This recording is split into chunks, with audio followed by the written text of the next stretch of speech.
Hi, thanks for joining us on this episode of Share Your Spark. This week we have June Grutzner, MS, teacher of the Deaf and Hearing Impaired. In addition to many other occupational hats she's worn throughout the years, she worked at the Milneck School for the Deaf for 25 years. She's also been a reading specialist, speech and language teacher, member of the Committee for Preschool Education for North Shore School District, and while working as a reading specialist in Seacliff Elementary School, also became an evaluator and initiated the Response to Intervention program that became state mandated. She officially retired in 2008, but continues to advocate and educate for the special needs population. Thanks for joining us today, June. We're really happy to have you.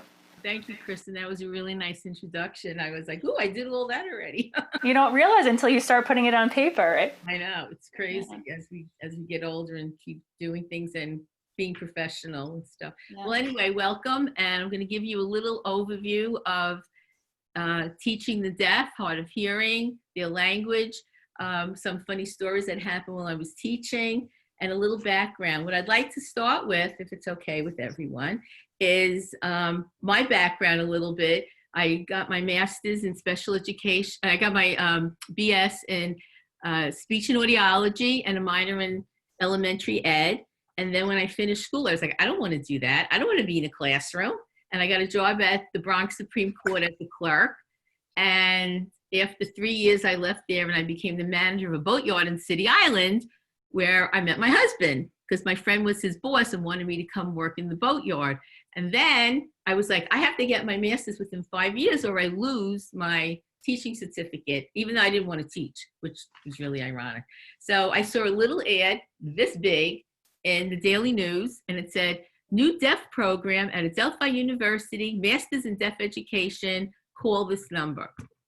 Called this number, knew nothing about the deaf, knew nothing about anything, went for the interview, found out that due to the rubella epidemic, a lot of children were being born deaf and hard of hearing, and they needed teachers of the deaf, programs for the deaf, schools for the deaf, etc. It like blossomed. So I went, got my master's, and before I finished it, I got a job at Milneck School. I did my student teaching at Cleary School in the West, in Rockville Center, and Cleary School in the East in Ronkonkoma. Part of the program was really funny. They wanted me to I had to do an oral program and a total communication program, which I'll get into in a little bit, but I refused. I don't know where I got all this nerve. I'm not doing oral. I don't believe in it. I'm only a TC teacher, So I had to make a deal with my professor that I would do a couple of weeks at Lexington School for the Deaf, which was oral, and then the rest of the time in a total communication school. So I guess I'm going to start with the oral versus total communication. There's a thing called the 100-Year War, where the oralists always were fighting with the people who believed in total communication. The difference being the oralists believe that children should learn how to speak normally, using amplification, using lip reading, body gestures, things like that, but no specific sign language.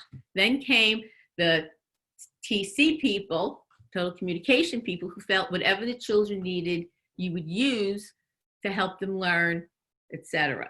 So I really felt that if you were going to teach them, teach whatever they needed. Every kid had just different modalities, different learning styles. Why would you hamper a child from learning? So TC is everything.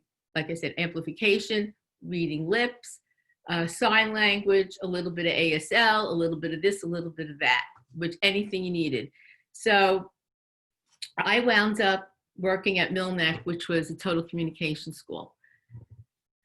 At Milneck, we used a program called SEE, Signed Exact English. Signed Exact English is where you take the English syntax. So the dress is red, and I would sign the dress is red, exactly in the same form.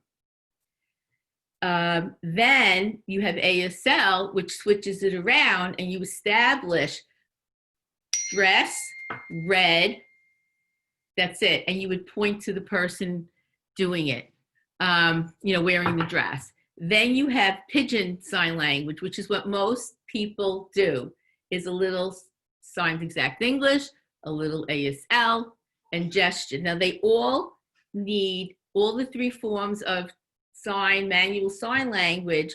You need to use your body, your face, directionality in your body. It's very important because really communication is 80% gestural, facial. We don't think about it, but your eyebrows go up when you're asking a question. They come down when you're upset.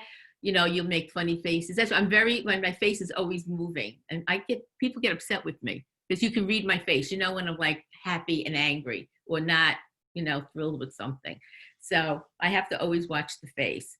Anyway, ASL is it's the language claimed by the deaf population. That is their cultural language. So it's really interesting. So I am not an ASL interpreter. I'm not an ASL teacher. I kind of know some, and I'm kind of one of the pidgin sign language people. So when I'm with my deaf friends, I use a little bit. They code switch. They're wonderful. So they know I'm a little slower. I need a little more time for comprehension. They will go slower for me when they're signing to me. And they'll also use easier signs. It's really interesting. It's like a whole thing. Would you say it's like a dialect, June? Yeah. Yeah, well, yeah. And also they have different signs for different things. Yes.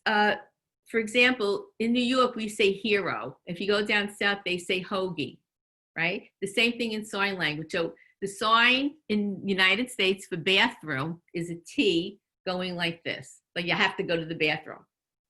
Well, I was tutoring a boy from India, and he's sitting across from me, and he's going, and I'm like, what? Well, it turns out they don't use the toilet in India, in Europe. They use water closet, WC. Finally, he just got up and went to the bathroom, and then I went, oh. I had no idea. So funny stories like that would always happen. You know, kids would make up the signs in the classroom, and then like the girls had personal signs for personal times of the month, and then if the boys found out, they would change the signs, and then they wouldn't tell the teachers, and then we didn't know what they were saying. It was really, some of the stories are hysterical. But basically, between the Signed Exact English, ASL, and Pidgin sign language, again, the most important thing is your facial expressions, your directionality, and communicating with the person that you're trying to speak to. Like if I was going to do the father loves the child, the father loves the child. In ASL, it would be father, love, child. They do not use the, they do not use and, they do not use all those auxiliary words. It's too much. You'll be there forever. And if you start finger spelling, it gets too cumbersome. So they really have like limited what they're going to, the most important message of what they're going to say. So that's basically with the ASL. Some of the verb object is reversed, and that can get very, very technical. So I really don't want to go there. What I would like to do is just talk a little bit about the language development with deaf babies, hearing babies, etc. When you have hearing babies of hearing parents, which we know about, hearing babies of deaf and hard of hearing parents, we have deaf babies of hearing parents, and then we have deaf babies of deaf and hard of hearing parents. So how that goes, we know how it goes for hearing babies. You have that bell curve. Some are going to progress normally, some are going to learn how to speak very quickly, some are going to speak slowly. So there's the bell curve with that. Now, when you have hearing babies with deaf and hard of hearing parents, they progress the same as hearing babies with hearing parents. Why? Because when you have a deaf baby and a deaf parent, they hold the baby, they're cooing to the baby, they're gesturing, they're mouthing, and the baby's getting stimulated. What often happens when you have a deaf baby of hearing parents, when the parent finds out the baby or the little baby is deaf, as they get older, they stop really talking face to face to them. They're not stimulating them. And like Robin knows, the stimulation is so key, right? So it's getting less and less now because there's people getting more educated, more parents are open to learning sign language, more parents are doing, really what they need to do. And then you have the deaf babies of deaf and the hard of hearing. Those are the ones that really do the best with language development. So we really because they're getting the stimulation, and it's natural. It's their culture. The deaf parents are talking to the children, including them in everything. I have a lot of deaf adult friends, and the stories that they tell are so sad. They're at Thanksgiving, 10 people, 12 people, 15 people, and they don't know what's going on. Everybody's talking, and nobody's looking at them, and nobody's including them. It could be very, very lonely. So it's really critical. The deaf population as a whole is a very tight population, and they consider they have their own culture. They have their own jokes. They have their own plays. They have their own everything. You know, they get together all the time. I have a lot of deaf students that every month they're doing this, they're doing that. They're very communicative. They're inviting everybody because they have such a small population. I wanted to do a little bit of sign language also. I don't want to get too technical because I tend to get technical and I don't want to do that. So about sign language, when you're signing technically, anything above here is male. And why is that? Because years ago, when the baseball cap with the brim, the farmer's hat with the brim, all those had the brim. Anything down here is feminine. Why? Because back in the day with the bonnets, they had the strings. So anything around here is female, feminine. So if I was going to say father, the sign is father up here. Mother would be mother. Boy, girl. Uncle would be a U up here. Aunt would be an A down here. If I'm talking about a cousin, and I'm not saying it's a boy or a girl cousin, it's kind of gender neutral, I would just do a C right around the middle, because I'm not saying specifically boy or girl. So there's a lot to learn about your hands, where they go, things like that. And you're always learning. I'm always learning with sign language, and my deaf friends will laugh at me. Oh, you're doing it wrong. Do it this way. Hand orientation too. You can use one hand. You can use two hands. When you're saying something like hi, you could go hi. You could go hi. You could go what's up. You know, they have their own little slang to do things with. It's fun. It's a lot of fun. So if we were going to say hello and I was deaf, we can all try it if you want. We could go hi. So hi. Or we could go hi, you're really happy. Or you could go what's up. This sign is very valuable because it means a lot of things in different circumstances. How you doing? What's up? You know, what's new? You know, that type of thing. The other thing you can do, how are you? This is how. How are you? Again, the face, the shoulders. It's very body conscious. So you try to do things like that. If you're meeting a deaf person and the first thing they want to know is your name. First thing. So the sign for name is name. It's this 2 H's and it's name. So it would be name, and I would just go and I would finger spell your name. So Kristen, you could go my name. Like if I was doing signs exact English, I would go my name is June, not with ASL. It would be maybe my name June, or even name June and point to myself. So it can vary with that. June, can I ask a question? Yeah, oh, please. So I always wondered why, it's so interesting that I chose this week to do my nails, because we were just talking before we put the camera on that it's very confusing when you're signing to have nail polish on. So if you're working as an interpreter, it might be overwhelming. And also I asked her why she's wearing this solid black shirt. And so can you tell us why? Yes, because you can see the contrast with your hands and your shirt. If you're wearing white, it's harder to see. If you're wearing light pink. So when you see TV, the interpreters on TV, they're always wearing black or navy blue. Unless they're dark skinned, which they probably would want to wear white. So it's the contrast so that you can see. Yeah, you can, yeah, probably. But they still usually wear black. You know, I never thought of it in those terms. I guess so, yeah. Like a flat background so you can really see. Yeah. So my first question was, why is name with 2 H's? I have no idea. That's the truth. Because I guess I don't know. Because I guess doing 2 N's would be... Well, N is like N, so I guess they did it like that. They just extend it. Yeah. A lot of it, there's no rhyme or reason for it. It just is.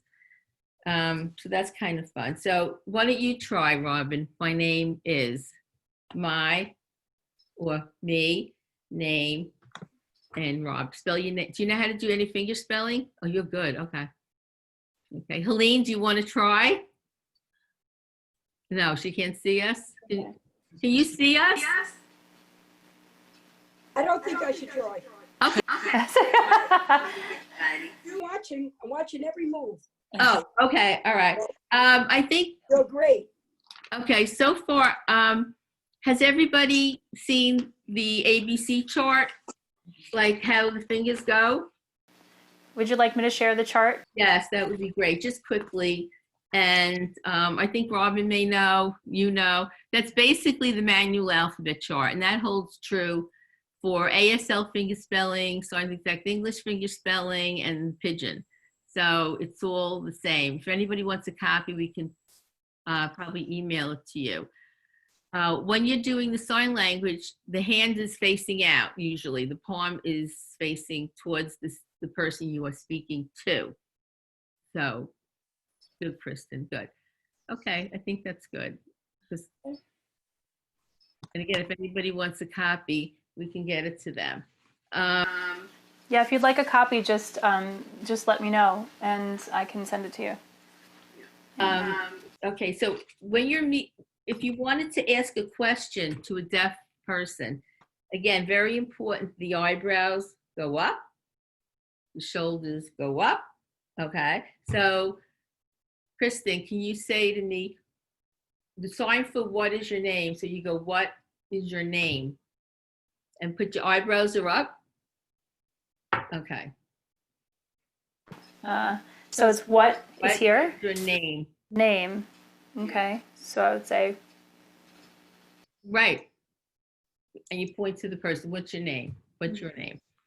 So it's a lot of that thing. The other thing they're going to ask you is, what school did you go to? Because they're trying to get like a group.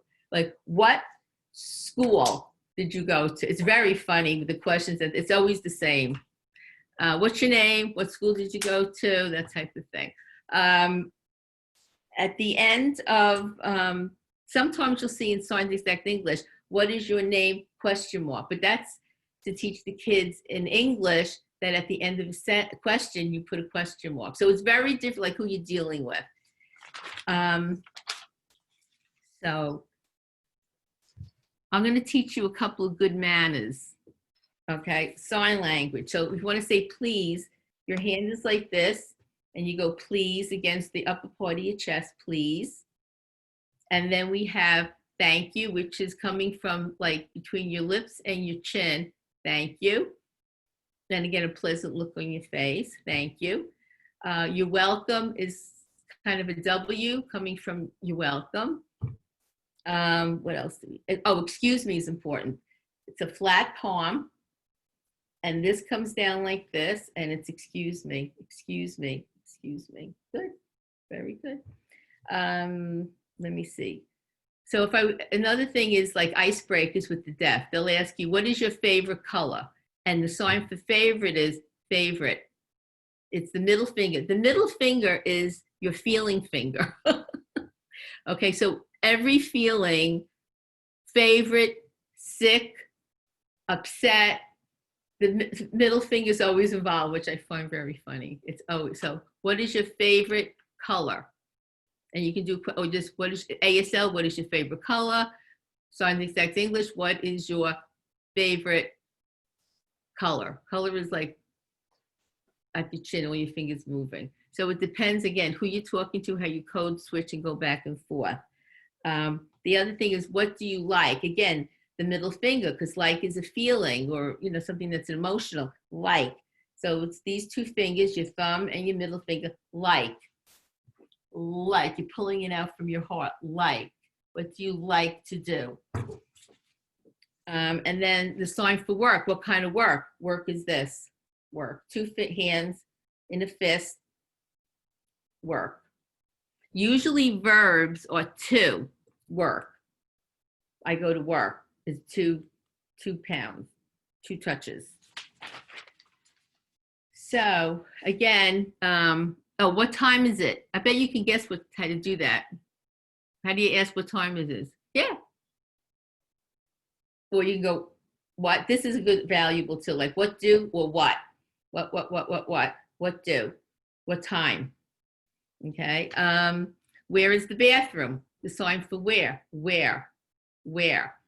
Where is, again, T, bathroom. When I was teaching kindergarten, the first thing I would teach the kids is how to sign bathroom, because I was trying to get rid of the verbiage in the classroom, because when they're 4 and 5 years old, it's like, everybody's screaming and yelling and whatever. And I would teach them like the first 2 weeks, bathroom. If I go yes, you can get up and go. If I say no, you have to wait. And when I say go, then you can go. And I taught them that, and it was really helpful. Then all the teachers in all the classrooms were doing it, because it really helped with all the screaming and yelling, and I want to go first. And, it really did help. It's a good, even with your own kids at home, it's a good way to cut down on the verbiage. So if I wanted to say something, I know I'm jumping around a lot, but that's me. See you later. It's like, see you later, see you later, see you later. Things like that. What I would like to just really quickly. Well, before you move on to the next, I was going to say, I don't know if this is the transition you're going to do, because this reminds me that, because I think I mentioned I took a couple of classes in college, and I know just a very, very little bit, but like this is an L, right? So see you later comes out of the L. Things like, apple, right, is like apple cheek. You take the letter A and you make it into... Right. So there's a lot of language that comes out of making the shape of the first letter. Is that true? And is that ASL mostly? No, that's across the board. And it's also Apple. See, we really do like this. Apple, like that's more ASL. American C would be more like the apple, like you said, with the A. So it depends Like on who you're talking to. Water is a W by your mouth. Drink. A lot of, the signs are transparent. Transparent signs is you don't have to know sign language. It's like if I went like this, you would know I'm thirsty. If I went like this, you'd know I'm hungry. And those are all real signs. So a lot of them are called transparent signs, because you would know right away, more like gestural body signs. So that's always very, very helpful for, understanding them. But some of my classroom stories, I was telling Kristen earlier, I had a little girl, her birthday was December 25th. And because, again, being deaf in a hearing family, not really knowing a lot of things that were going on, she thought all the hoopla around Christmas was for her. And she was like 16 before she learned that it wasn't about her only, it was about a lot of other things. And that was one of the stories. We often had to go to my students' homes and teach the parents and the families how to communicate with them, because they just didn't have that level of communication. It was very superficial communication. If there was any talk of sex or morals, they did not have, the hearing parents did not have the language to talk to their children. So we, as teachers of the deaf, were very responsible for doing a lot of those personal things. I ate every day with my students, because we had to teach them manners. We had to teach them certain things, how to set the table, how to do everything. It was really very interesting. We did everything. And it's not because the parents didn't care or love them. It just wasn't the thing to do. I think today, in 2020, it's very different. Parents are more open. They'll take classes. It's more available. You can go on YouTube. So it's really much, much better today. In the beginning, it was so difficult. It was really a very hard thing to teach and do. And you became their family, you became their parents, you became their world. And that's why I'm still attached to most of my students. It's amazing. You're invited to their birthday parties, to their weddings, to their bar mitzvahs, to their everything. You're part of their family, because they realize how important you were to their life. It's really amazing.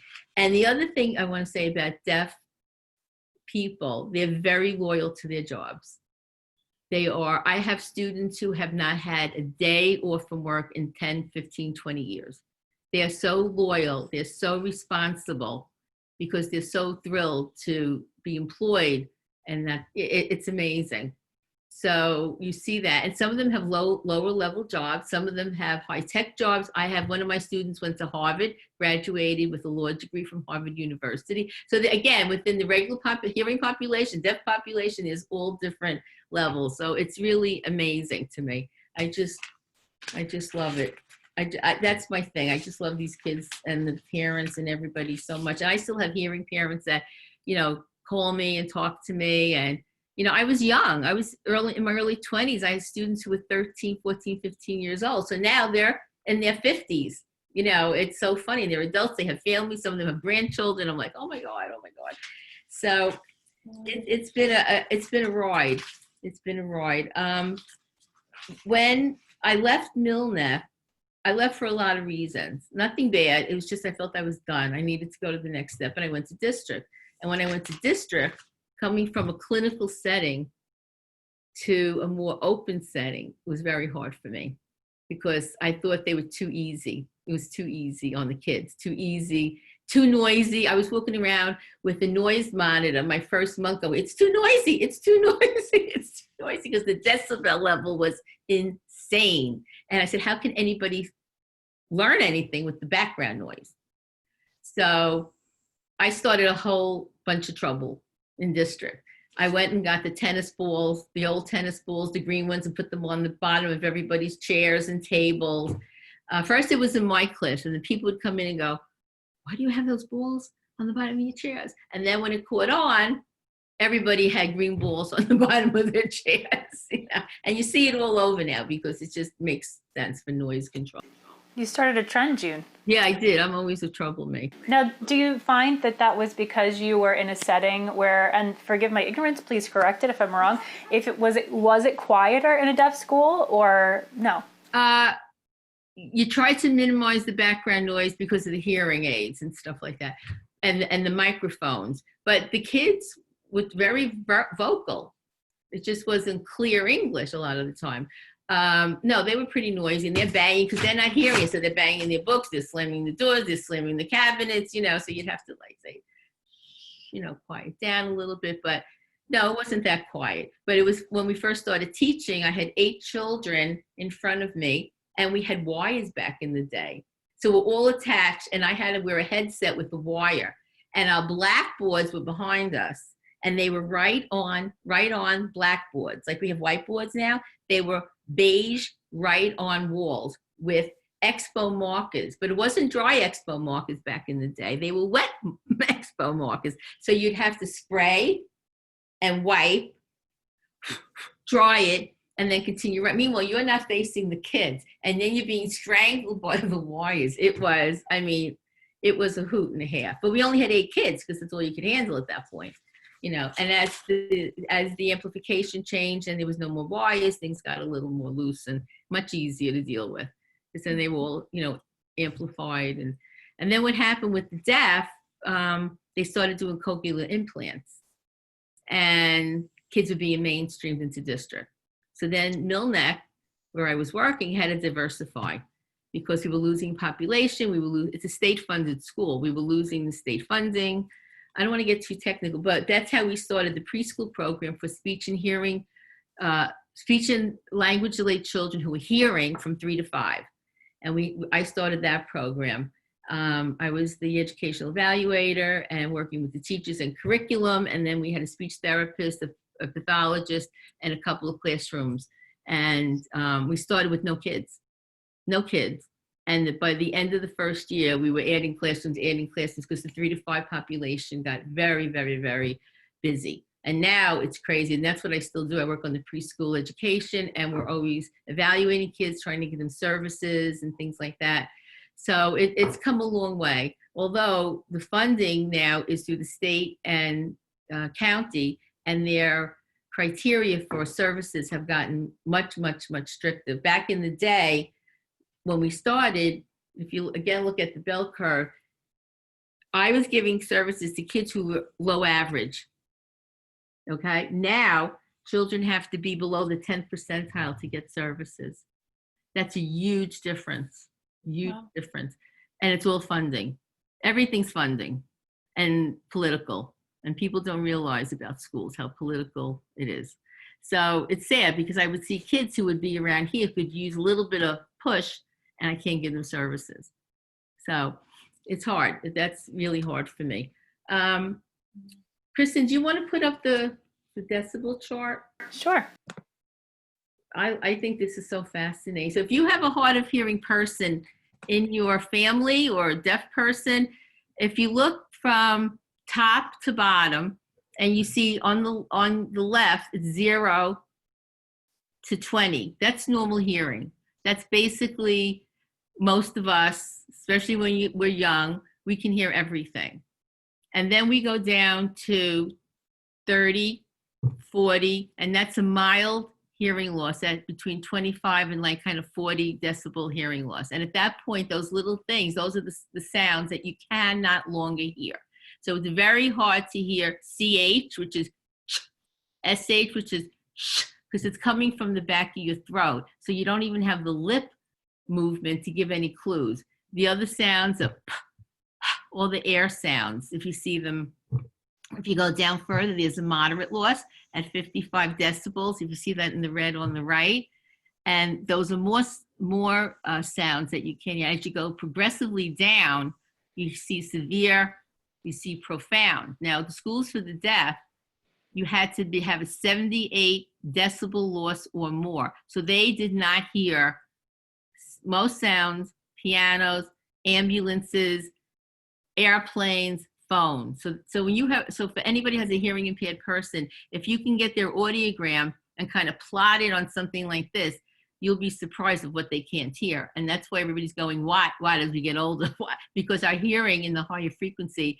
decreases a lot faster than in the lower frequencies. So I find that fascinating for people who really don't know much about hearing loss. Well, I find it fascinating because I am constantly saying what to my husband. And there's certain things that I can't hear. I don't know if it's, the habits of talking and moving away from each other or, things like that happen in relationships too. But there are certain sounds. And I worked as a cater waiter for 15, 20 years. And as it got further and further along, I felt so bad for, like the grandparents and the older generations that were there. They looked like they were in pain by the time the reception happened because there's these crazy flashing lights and crazy loud sounds. And I used to be up in the club and happy and dancing when I was younger. And now it's just too much. I feel like that probably damaged some of my hearing, not as profound as some of those levels, but there are certain frequencies that I can't hear. There's certain frequencies that are a little painful or sounds that are a little painful to hear that bounce off my eardrum. So, and you're still young. Wait. It's funny because my husband, he swallows his words. It's very guttural to me, and it's very hard for me to understand him sometimes. But deaf people, hearing impaired people can hear men better than women because we speak at a higher frequency. Men speak at a lower frequency, usually. So even with the aids, they're not hearing the higher frequencies because that's the first sounds that you lose. Interesting. So that's why I speak very loud. I speak from the chest a lot, and people don't talk so loud. I went, well, that's my training. Even when I wear a mask now, I'm still projecting, and I get angry with people who are like, they're not talking loud. You have to project your voice. But the people are not realizing that, how to speak with the mask on. It's interesting. I know there was a couple weeks ago, Share Your Sparker, Kathleen Gubitosi, who works with people to project your voice and talking about how enunciation happens and how you place your voice and keeping your voice healthy. And it's important across many platforms and how to communicate with each other. But yeah, especially now, how to communicate through masks. I know I was, where was I the other day? Oh, well, I was actually at the hospital. My husband just had a stint at the hospital. He's okay now. But trying to talk to one of the personnel. I wasn't able to go in, but I was trying to offer something to give to him, and it was hard. And we're like, I try and enunciate with this thing on. But in general, it's helpful to get your point across, even energetically. So, June, I have a question I'd like to go back to as far as just being considerate and relating to other deaf people. I know when I first learned some ASL, there was part of me that I wanted to try it, see if I knew it and if I was doing it right, but I was also very shy. Now, having an experience working with and being friends with deaf people, I also have a student, one of my chair yoga students, who's deaf or hard of hearing, and I want to be able to communicate with her. Now, is it insulting if I try to use some of my signs, or is it better to communicate through written, or is that more insulting? What is the best way to go? I tell you, they are so thrilled when you're trying to sign. And you can say, my sign language is like, give them a hint and just say, help me. You can help me. Help. Oh, all right. And they're thrilled when you try to sign to them. Just go slow, and they'll code switch with you, and they'll go slower so you can understand them. And they'll probably use some of their oral skills a little more, things like that. So no, it's not insulting. And you can always have, and they resort to paper and pen. But I think if you can use a sign here or there, it's like when you go to another country and then you say, grazie in Italy for thank you. They're thrilled. It doesn't have to be a lot, but that you're trying. It's not insulting at all. They would prefer it, actually. So that's good to know. Thank you, because I was always afraid of using an incorrect sign and saying something completely not what I meant, and insulting them. So, and not that everybody is the same. Most of the insulting signs are pretty transparent. You would know. I've been taught a couple of them that I won't share, but yeah. I thought it would be fun to do maybe a sign name while we still have a few minutes. So I told you, like, mine is Grutzner or Grutzner, depending on the age of my students and friends. But I know, Kristen, you said you had a sign name. Well, there's one thing, I'm sorry to interrupt, but usually deaf people give you the signs, but we'll cheat a little here since nobody's deaf here.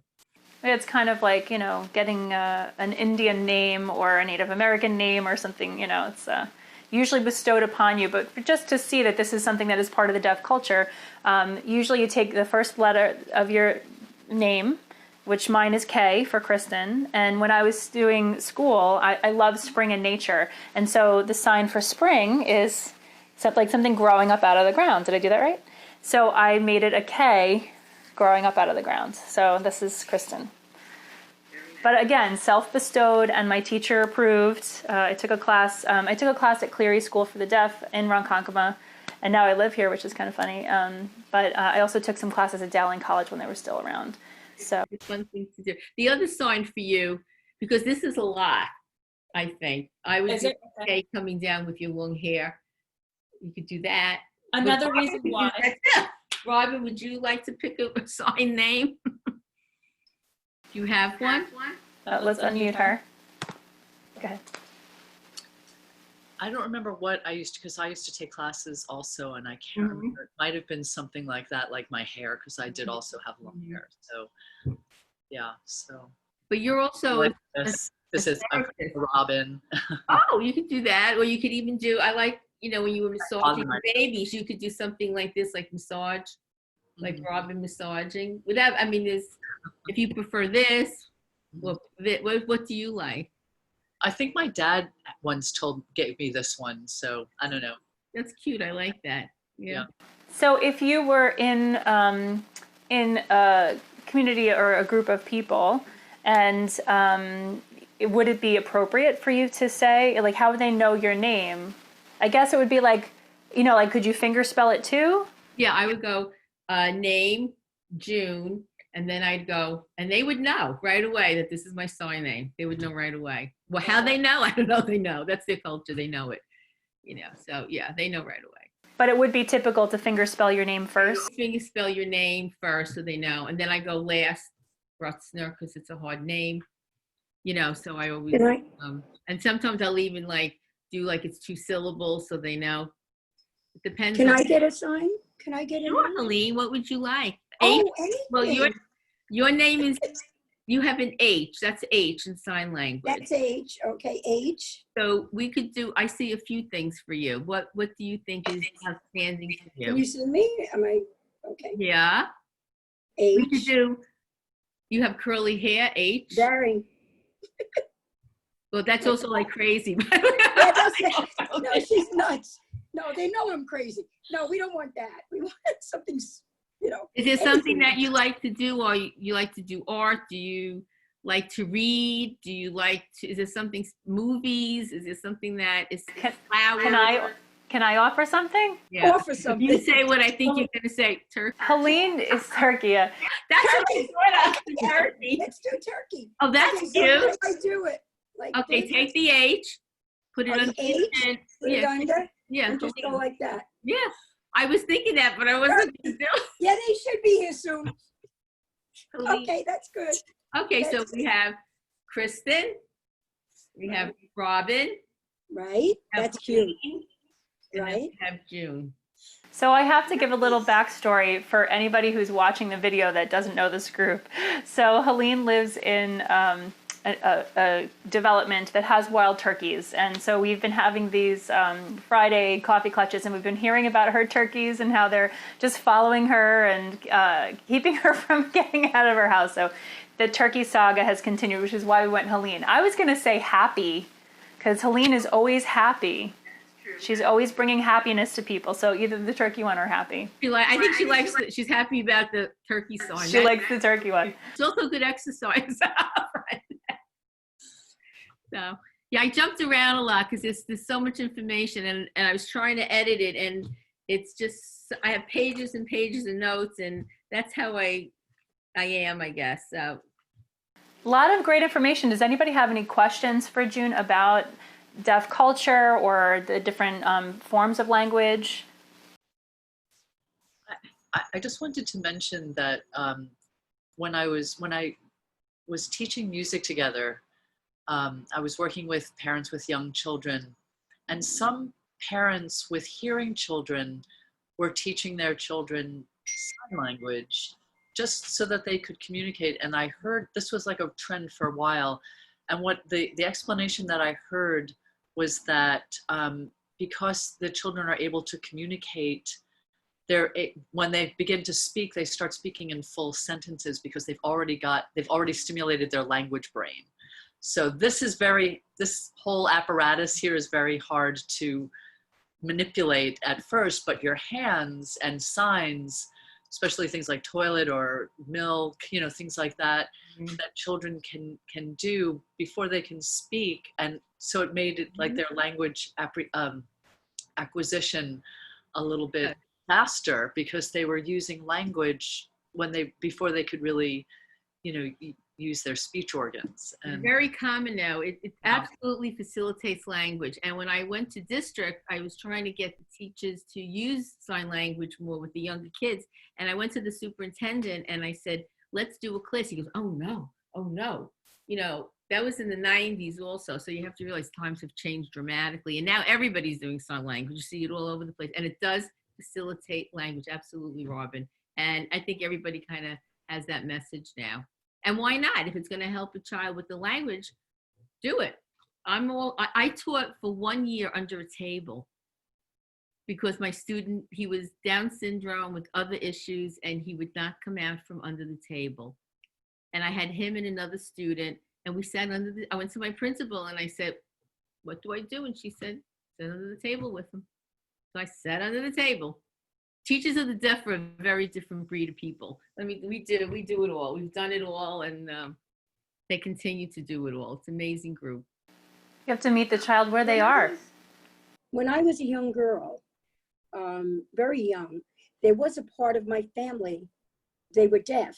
There had to be a mother, father, distant cousins. And whenever anything came about, they would sit in the corner and only talk to themselves, even though my family didn't make them feel that way. But, they would walk around, but most of the time they did. And I remember, and so sweet and so pleasant, as a little girl, I remember this. Sure. And they were invited and involved in everything in the family. They were always there. And it was, so that's why. And I think you're an amazing woman, June. Oh, thank you. I really do. I think that you and Robin, in the things that you do for people to comfort them and make them feel that they are part of the society, not pushed away, children, adults, whatever age, it doesn't really matter, because there's so much going on and so much has gone on all the years that you are bringing things out in the open to show that everybody is the same, really. We just have a little bit of something with us, right? Like I'm a little crazy, everybody's got a little something, and for you all to bring these things out and make people feel better, I think it's wonderful. Thank you. I'm very honored that I'm honored to meet both of you. Very honored, really. I think it's great. And going back and forth to different things, that's your thoughts. You're just expressing what comes to your mind, you know, at the time. There's so much to think about There's with a this. lot. Yeah. What Robin does, what Kristen does, we all, I guess that's why we are attached, because we're all here to, you know, help people and facilitate love or friendship. And, you know, it's a nice thing to do. I feel I've been so fortunate in my career, so lucky, so fortunate. You know, I had great teacher friends, great administrators, and again, I think it calls a certain kind of person for the most part. District's a little different, but when schools for the deaf, and there are 7, Helene, I don't know if you know, there are 7 schools for the deaf in New York State alone. And most of them they're all total communication except for Lexington and Queens, but now they're kind of oral, TC and oral, they're coming around. There's one that on the way upstate, you know, when I go over the bridge, there's one, a big one, yes, when I used to visit my children. That's the New York State School for the Deaf. That was one of the first ones ever. And then there's one St. Joseph's that looks like a big castle. And it's funny, every school for the deaf has its own philanthropic group. It's like Cleary has the Catholic Charities, Lexington has the Jewish Philanthropists, St. Francis has Catholic Charities, St. Joseph has Catholic Charities. So they all have different groups that help them with their funding, aside from what they get from the state. So it's really an interesting setup. And the funding, that's a whole complicated thing, which I won't get into, but we have our own designation. We're 4201 schools, and we're always thought of, we had to go on strike at one point. I mean, it's been a crazy ride, you know. So I knew all these guys that have said it as assemblymen. We've known them all because they've come to Millneck. We've had breakfast with them. We've had lunch with them, trying to get them to help us with funding and different programs. And the fact that I think Robin would believe this also. I don't want to speak for her, but we got to get the kids young, no matter what the disability is, no matter what it is. We got to get them young. And they keep saying it, but that is all money, full funding. So until people get it, I don't know. So everybody matters, you know, and the young ones, to me, almost matter the most, but that's the future.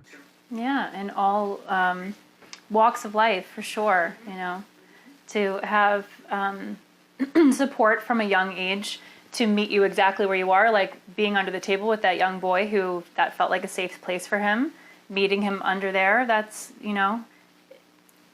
And, you know, I know we had talked about this earlier, you know, talking about the contrast in an environment that's not very nourishing or supportive, and what they found in Willowbrook. We were talking about Willowbrook, which, if you could talk about that, I think that's an important thing to touch on in this discussion. Thank you, Kristen. We had a student, and he was not mentally retarded. He was deaf, profoundly deaf, but he was put in Willowbrook because the way they did the testing, he didn't respond. They just thought he was cognitively impaired, which he was not.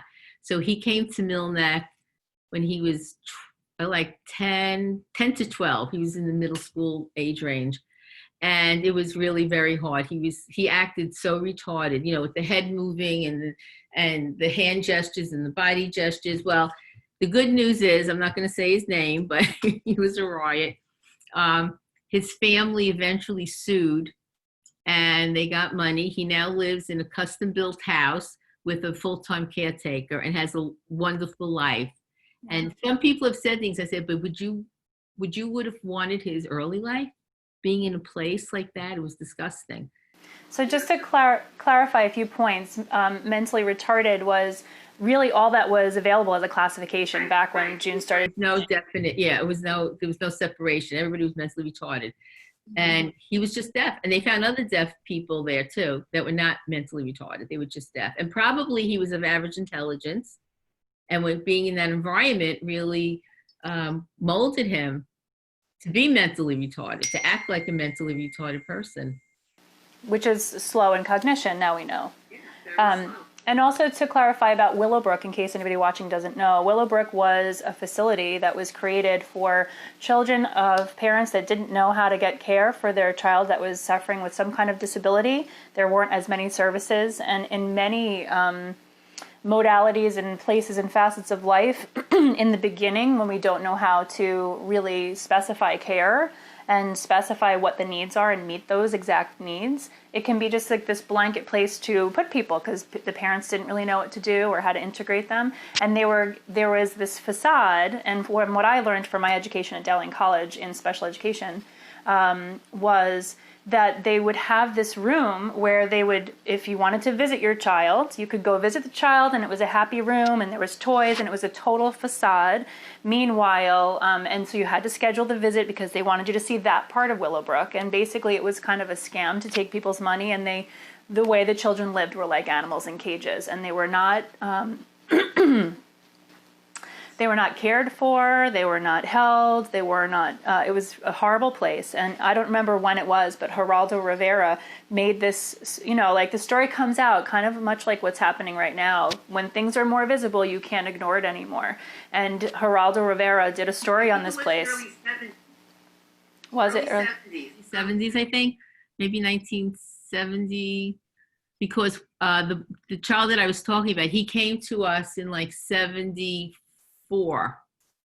So that was in that time, he had just been out of Willowbrook and sent to Millneck because his family lived on Long Island. But actually, Millneck had kids from the city. We had kids coming in limousines from Tribeca before it was Tribeca. We had kids from upstate. We had kids from all over the place. So it was quite an interesting. I drove. Listen, like I said, Teach of the Deaf. I drove kids home. We used to take them into the city to see Broadway shows, and the teachers would be on the stage interpreting the Broadway shows for the kids, and then they'd come and sleep over your house. So we would never do that today. Very different. But I had this one story. I had the guest bedroom was upstairs. We were down. I had two boys sleeping upstairs, and they were playing ball. It was like 1:00 in the morning, and the ball bounced. I went up a couple of times, like, stop playing. And there's a thing about the deaf: if you go stop playing, they're not going to stop. You have to stick your tongue out and get the face. So it's like, stop playing, stop. But the tongue has to be out, or else it doesn't mean anything. So they didn't stop. So finally I said to my husband, I said, you go up and you yell at them. He goes, but I don't know sign language. I said, it doesn't matter. You're a man. You'll yell. They'll get the point. Alan went up. He yelled at them. They stopped. They went to bed. He goes, I guess I don't know. I don't have to know sign language. I said, no, you really don't. Some things are universal, right? Oh, God. So things we used to do was like, we did it all. I'm telling you. But it was great. I got to tell you, I don't have one moment of, where I feel bad about it or sorry about it. It was great. And all my best friends are from Millneck, still today. So I just would circle back to the beginning of our conversation. I know you said you had met your husband and then you saw a little ad for this job. What made you decide to look into that job? Was there something else that invited you to want to work with that population, or are you just like looking for a job and said, hey, let's try it? I think when I went for my interview, it was Dr. Joan Callahan. She was the head of the Deaf Ed. It was a new program. And it just sounded fascinating. So, and I'm a very visual person. I am not an auditory person. I can't do books on tapes. It means nothing to me. I have to, hold it. And when she was explaining the program and it was new, and we were kind of creating our own master's degree, it was wild. And I like creating things, those types of things. So it was very fascinating to me. And it was a small program. And still those people were still friends, the girls and the guys that were in the Deaf Ed program. So it was a great ride. It really was. I'm very fortunate and very happy with what I chose by accident from a little ad this big. And look what you've come to. Yeah. Old and retired. Sort of. You're still sort of working. If it's work you've done that you love, I love it. You have to do. Oprah was right. You have to do what you love. If you don't love it, it's a job. It was never a job. And you work. We went in on weekends. We did outdoor education. We did on the weekends. We'd plan everything. The teachers. Today, it wouldn't be the same. I don't think. Now, you had mentioned something about a song.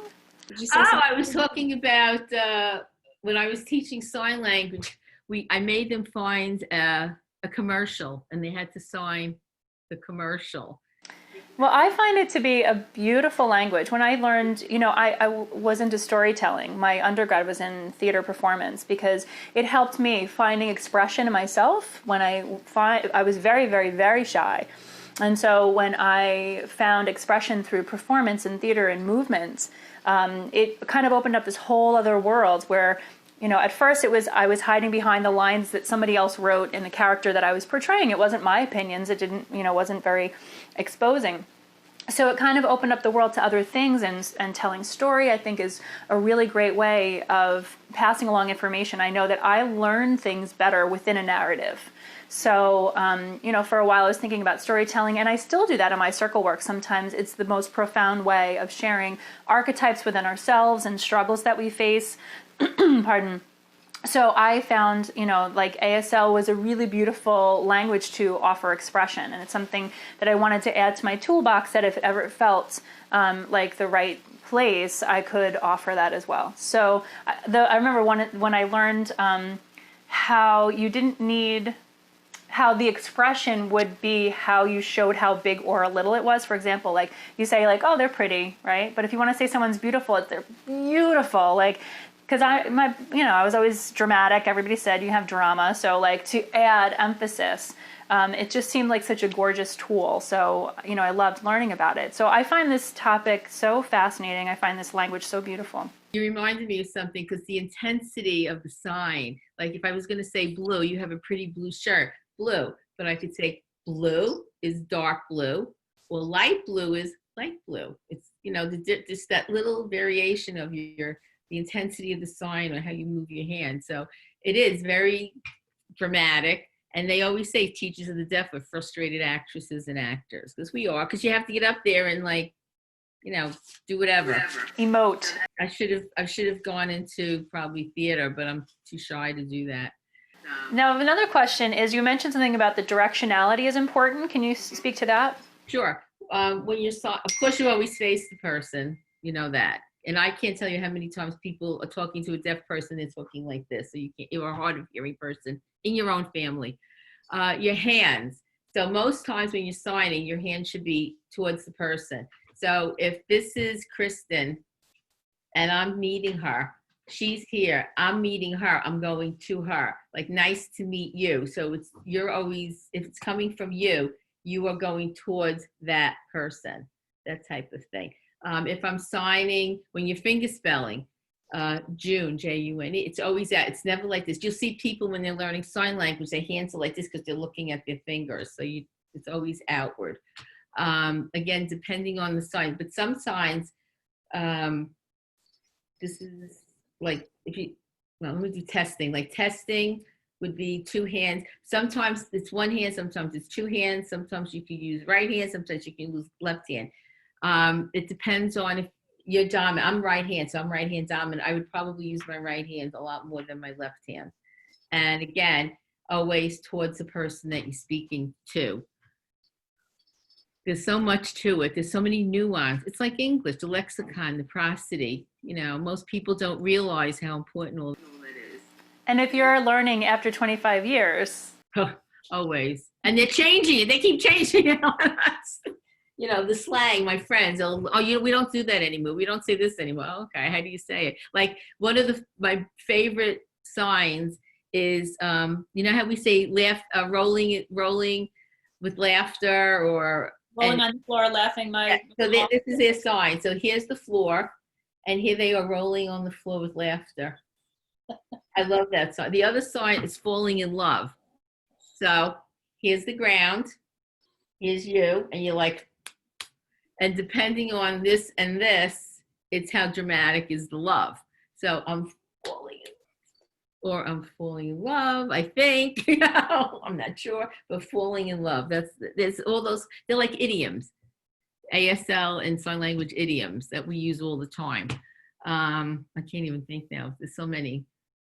It's just so many things. So Anyway, that's really about it. I don't know if Robin, do you have any questions? You're laughing. What are you laughing about? Your story, just enjoying your stories. Oh, I have so many that I can't even say on public. Someday when it's just us, coffee clutch, I'll tell you I shared one of the stories with Kristen before, but I don't want it on tape. ASL After Dark. I'm telling you, the kids. We would do all kinds of things with I had parents calling me saying, some of the girls didn't know how to wear their underwear correctly. Could you show them? I mean, the things that we did, we'd be arrested for now, really. But they were asking us to help them because they didn't know how to communicate. That's what I was talking about, like very superficial communication as opposed to deep structured communication with the kids. But it's gotten so much better, so much better. Because I'm at meetings with parents whose kids are 3, 4, 5 years old, and they're willing to learn and they want to learn. Whereas in the 70s, 80s, 90s, they were not that available, didn't want to learn. They didn't want a stigma. They don't want people to know their kid is deaf or this or that or the other thing.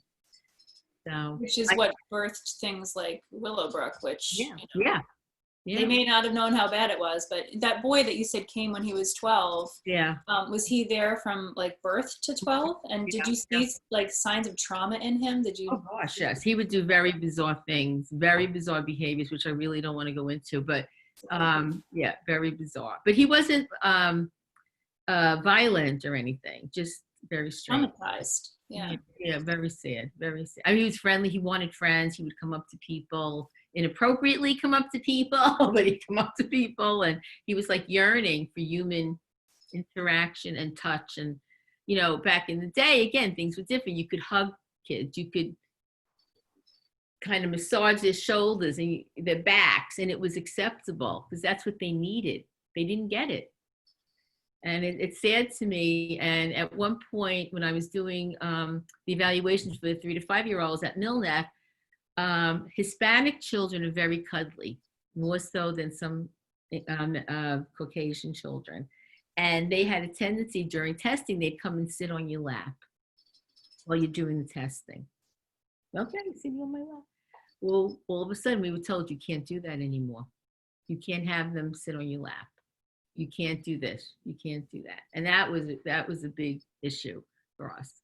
I understood where it was coming from. And then, you know, the windows and the doors and all that, which of course I totally get. But it was just sad to me that human connection was sort of lost for me and the kids, you know, and the parents. So then we would have the parents come into the evaluation room, which wasn't always the best scene, you know, but you do what you have to do again to get it done. We're always evolving, right? We're always learning, and we are. Now, Robin, do you work with infants only or older kids too? Like, how old? Actually, at the moment, I work with older children. I'm doing an online kindergarten at the moment. So I'm working with. There's a younger sibling in one of the families, so I have a 3-year-old, but most of the children are 5 and 6. So yeah. I often wonder about how they're handling this, you know, virtual teaching thing, the little guys. Yeah, it's hard. Some of them, there were a couple of other families that had joined at the very beginning, and the parents wrote me, 2 of the families, the parents wrote me and said, my child really doesn't enjoy being like looking at the computer or looking at the screen. So we're not going to continue. And I was like, I totally get it. Like, so, but it's hard, but it's interesting. It's to see kind of like how engaged they stay with each other, because they know each other. Most of them know each other. So they're from a class. So it's not like just random. I mean, one of the children, is not from this class. So I think it's hard for him to, like, he always wants to, you know, get what he wants to say in. But we're singing together and we're doing like stuff like that. And I do the puppet shows for them and things like that. So it's really, it's interactive. You know, I'm not just it's not just a tape that they watch, but it's hard. Oh, I know. I have a It's lot hard, of but it's friends. really fun. It is really fun. Like I love how enthusiastic they get about wanting to share with each other and stuff. But yeah, so It's kind of unnatural for them to not be together. Yeah, it is. It's fun. The one thing you like about being a teacher is you could work so hard on something, like whatever the topic is or the concept, and when they get it, it's like, it's like the feeling is so strange. It's like they did it, I did it, they did it, we did it. So, like to what you're doing with them, or Kristen, what you do with adults too, it's the same difference. It's all the same. You put something out there and you hope that it's received, and that's all you can do, you know? It's like Everybody's perception and how they're doing their thing right now. Everybody's trying to do their own thing. It's hard. let it go. As you know, Robin and I are in a program right now, and one of our colleagues talked about, you know, when we want to be so hard, what's the word I'm looking for? Like you want to make sure that it's getting across the way you want to get it across, but not like in a manhandly kind of way. It's like you offer it out, and one of her teachers said to just release the arrow. Just like let it go and let it land, and that's all you can do. Like, you know, speaking from my yoga experience, there's been when I do yoga myself on my mat, I have all my teachers in my psyche, all those little cues that went, aha, that's going to help me get deeper in this pose, or really align, or back off from my mind, or come into my heart, however I'm going to come into my heart. And so, you know, like knowing that even like in a setting like this, let all the information wash over you, and whatever will stay will stay. And then if you revisit the information again, something else will stay the next time. And, you know, much like what's happening right now, it's an unprecedented time. We're all finding ways of communicating and staying that way from our own homes. And it's just a different level of understanding that we're going to just pile onto everything else and layer into everything else that we know. So thank you, June, for sharing all of your work with us, for all your time. And I want to thank everybody there for taking time to watch this episode of Share Your Spark with June Grutzner, MS, teacher of the Deaf and Hearing Impaired. And hopefully we'll see you next time. Thanks for watching. Stay safe. Bye.